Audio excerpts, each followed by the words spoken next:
जो कुछ लिया है उनको देना पड़ेगा। ये लेने देने का व्यापार जब तक समाप्त नहीं होगा तब तक तुम्हारा जन्म मरण चलता रहेगा।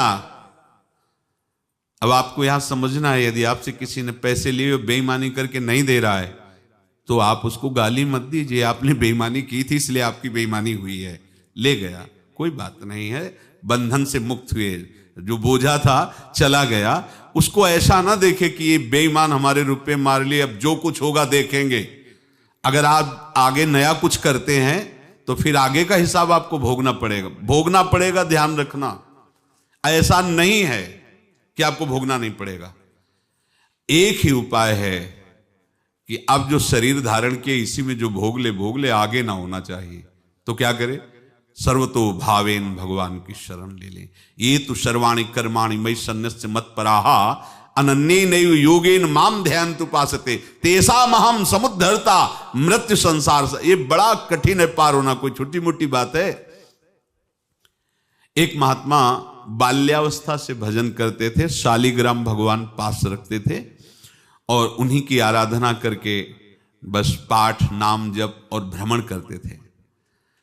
यौवन अवस्था थी, गंगा जी के किनारे अपने ठाकुर को विराजमान करके स्नान करने के लिए कपड़ा ही उतार रहे थे कि 90 लोग आ गए, भाला तलवार सब ले, मारो मारो इसको मारो, घेर लिया।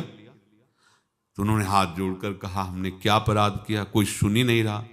तो उन्होंने कहा मार तो डालोगे ही आप 90 लोग, हम कोई अस्त्र शस्त्र तो लिए नहीं, एक बार हमें गंगा में डुबकी लगा देने दो और अपने ठाकुर को स्नान करा देने दो, फिर इसके बाद आप मार देना।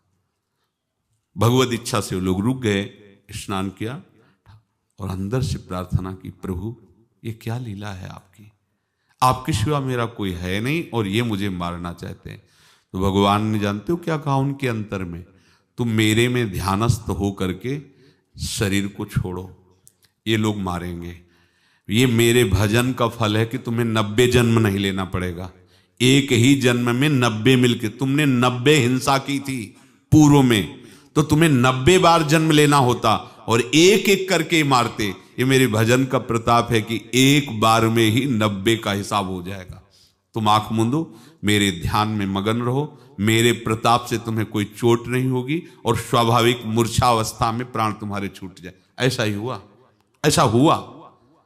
तो ये बात समझ लो कि ये जो कर्मानुबंध है, ऋणानुबंध है। आप देखो, अगर शाप महात्माओं ने दिया कि तुम्हारे वंश का इससे विनाश होगा, तो भगवान भी परम धाम जा रहे तो उसी कील से बाण की नोक में